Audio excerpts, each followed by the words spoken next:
Hello and welcome back to the Land and Climate podcast after our summer break. My name's Bertie Harrison-Brodinsky, and today I'm talking to Mark Parrington, a senior scientist at Copernicus, the EU's Earth observation programme that uses satellite data to monitor weather, climate, and environmental changes. It's been hard to escape continual news of record-breaking heat waves and wildfires recently. In 2025, the EU has faced nearly 1,900 fires which have released tens of millions of tons of carbon dioxide and have burned almost 5 times as much land this year as they did last year. In Greece and Turkey alone, more than 80,000 people have been evacuated from their homes this summer, and this has been affecting every continent, even, as you'll hear me talking about with Mark shortly, the Arctic, which has scary implications for environmental and climatic knock-on effects. Pollution from wildfire smoke represents a major public health risk. Even in the 2010s, according to a study published in The Lancet, 1.5 million people were killed by it every year. Monitoring this kind of pollution is the focus of Mark's work, and he kindly agreed at short notice to tell us about what he's seen this summer. Some of the gases and the emissions from burning vegetation are pretty toxic and very harmful to human health. When the fires are burning not just vegetation, but they're burning vehicles and houses, and where there's a lot of artificial materials, a lot of plastics and things like this, where this really changes the emission profile. So you could then even get even more toxicity added to the smoke, which is pretty toxic to begin with. I began by asking Mark to summarise his observations of the record-breaking wildfires this year.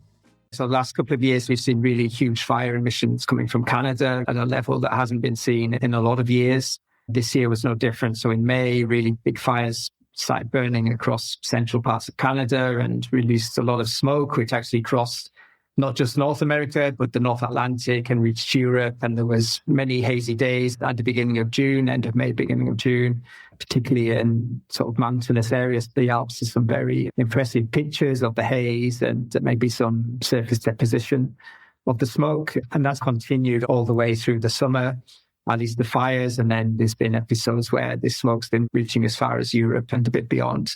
And then in Europe, we didn't see really anything out of the ordinary. Some large fires in Turkey, the Eastern Mediterranean, Greece and the Balkan countries, big fires, which are dangerous enough in themselves and kind of have big local impacts, but didn't really result in huge amounts of smoke. In August, in the space of maybe 9 or 10 days, as these heatwave conditions developed in Spain and Portugal, and I think I saw a media report yesterday saying was a 16-day heat wave. There were fires already burning in the north of Portugal, and then with these hotter, drier conditions and with hot, dry winds, these fires increased very rapidly. So we went from below average fire emissions up till the beginning of August for Spain. And then as of now, we've already got annual record fire emissions for Spain of the last 23 years. And actually for the EU plus UK, the total fire emissions are also the highest annual total of that period. How surprising have the heat waves and wildfires been this year? Is there a kind of pattern that you can see year on year now? The growth in the number of fires, the intensity, and then the resulting smoke emissions, particularly from northwestern parts of Spain and northern Portugal, is a surprise. It's at a level that we haven't seen in our data for Europe in the 23 years that this data set covers. And while it's maybe not at the scale of Canada and some of the boreal forests, I mean, this is pretty devastating for Europe over a smaller area.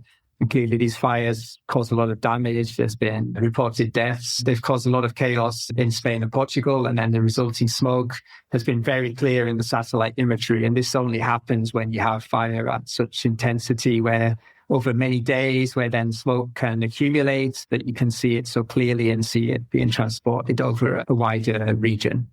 What kind of short and long-term health risks are people facing now from these issues? So in the case of wildfires, the primary pollutant that's of concern is the fine-scale particulate matter, which is commonly known as PM2.5, and that means particulate matter that has, each particle has an average diameter less than 2.5 microns. So that's 2.5 times 10 to the minus 6 meters. So it's a thousandth of a millimeter, 2.5 thousandth of a millimeter.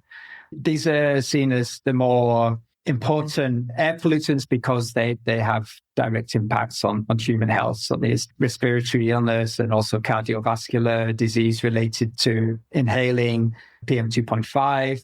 So far as I understand, there's a long list of growing diseases and illnesses which can be attributed to air pollution and then particular to wildfire smoke. And there's been a lot of studies in Western Canada, in the Western US, looking at epidemiological surveys and morbidity, mortality related to wildfire smoke.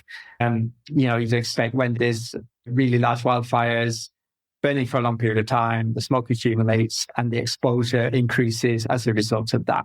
When the smoke is blown towards population centers and cities, then it's adding additional pollution to all the emission sources that are associated with urban centres as well. So road traffic emissions, maybe industrial emissions, emissions related to energy production and things like this. So that it can then add extra pollution, and then you maybe get different mixtures of air and with different mixtures of poor air which can affect people with different health conditions in different ways.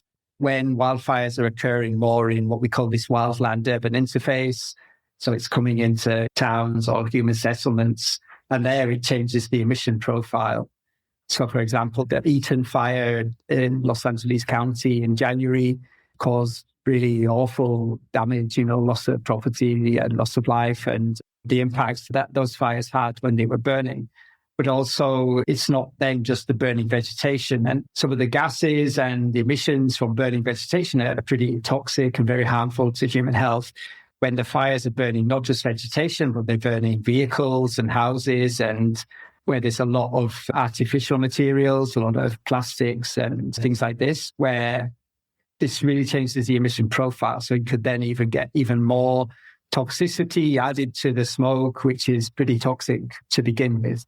And this is something I think that's becoming a concern in a lot of places around the world. And I think there's a lot of ongoing research at the moment looking at how these emission profiles change when you go from just vegetation to vegetation plus what else could be burning in an urban interface. What we do with satellite observation is very difficult to distinguish between exactly what's burning in terms of vegetation, but then when you start to get into the edges of these human settlements, how this changes. So it could be that in the future, we'll be able to adjust how we estimate the emissions based on what these ongoing studies are finding. But we're sort of at the stage right now where it's still a little bit limited in how we update the emissions when it's not just forests or grass or vegetation that's burning. That's interesting. Yeah, I've seen studies before about the speed with which buildings catch fire now as well, which is far faster than it used to be because of the different materials.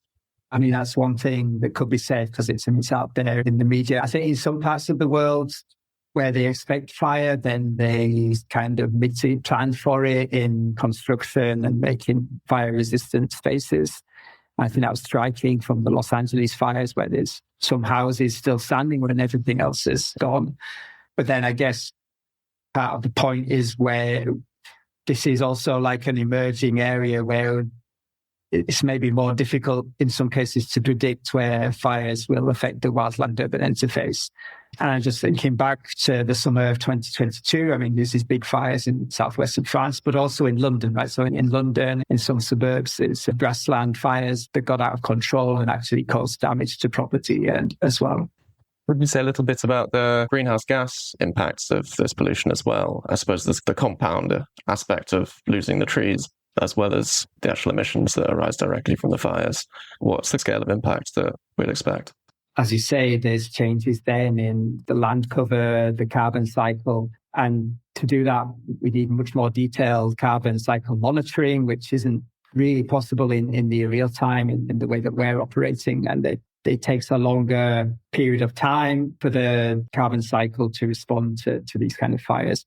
In general, I think fire emissions have been quite a small part of this land use, land change sector before, but perhaps as the carbon cycle is changing or changes, then we might start to see some differences in how much of the CO2 emitted by wildfires, either by the fires themselves or by the post-fire carbon emissions.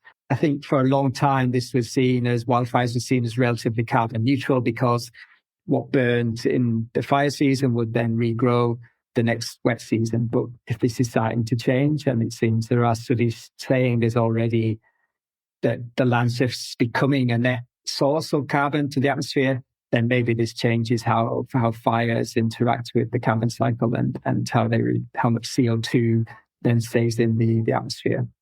I know you also do work on wildfires and pollution in the Arctic. I wondered if you would say a little bit about that. In 2019-2020, we observed much higher fire emissions from the Arctic regions than we've seen in more than 2 decades. This catches the imagination a bit because everyone thinks of the Arctic as being this cold place, but it was anticipated in the research that with climate change, there would be more fuel available, and with ignition, we could see large-scale fires in the Arctic region. Up until around 2019, that never really happened. And so particularly in the Siberian Arctic, so really remote, inaccessible parts of the Arctic, these big fires develop and they burn for many, many weeks. This was some of the first routine monitoring of fire emissions and atmospheric impacts that we did as a day-to-day aspect in Cairns through those 2 summers. There's a lot of climate reasons why we're seeing more fires there, and then what the knock-on impacts for climate could be. The Arctic Monitoring Assessment Programme, AMAP, which is run by the Arctic Council, they release a climate update report every 3 or 4 years, and the latest report was published this summer, and for the first time included a chapter on wildfires, which I led, and was fortunate to have inputs from key researchers looking at permafrost change at high northern latitudes and also looking at fire behaviour and smoke behaviour at these high northern latitudes. So it's very complex mixture of permafrost melts, more vegetation becoming available for burning, some greening of the Arctic, and then also drying out and knowing that this is very rapid growth in temperatures at the high northern latitudes. Still, the limiting factor is the ignition, and that's something we don't always have information on. So, for example, this year, we've seen, again, this 3rd year in a row of really extreme wildfires in Canada, but we haven't really seen so much in the Arctic Circle itself. So just to check, I followed you there. You're saying you kind of understand the causal factors in there being more wildfires, but not necessarily how the fires start. That's right, yeah. The ignition's the one thing it's often difficult to get data on. But we understand, rapidly increasing temperatures, hotter, dry conditions. And then once there is an ignition, we know at least that the fuel is there and it's what we call the flammability, how easy it is going to burn when there's an ignition. And so in those really remote areas, I think the majority are coming from lightning strikes. In parts of Canada, the figures are generally 90% lightning, 10% human cause. But there are human causes too. One thing I think that really caught the public imagination, the media's imagination with these fires in the Arctic is this concept of holdover fires or overwintering fires, or the catchy term zombie fires.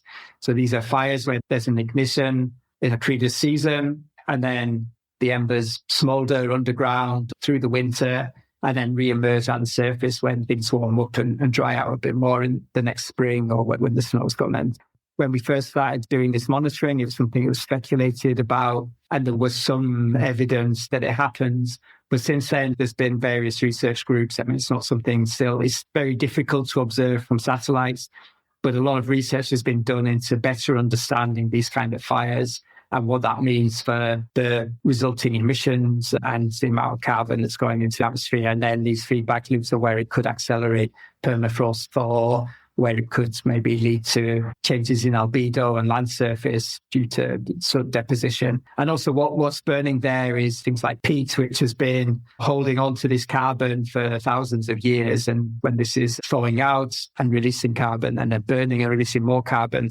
that this is carbon that's not going to be locked up again in permafrost in the future. Under the permafrost, there's a lot of peat. And that's another thing that we know now that we didn't know 5-6 years ago is the distribution of peatlands, what the ice content of those peatlands are, how those are changing. And that could also then relate to these holdover fires, particularly when we've seen a few summers of really intense fire years. It's perhaps not surprising that we see then that sustained in some of the following years is because a lot of these fires are re-emerging where there's burn scars from the previous year.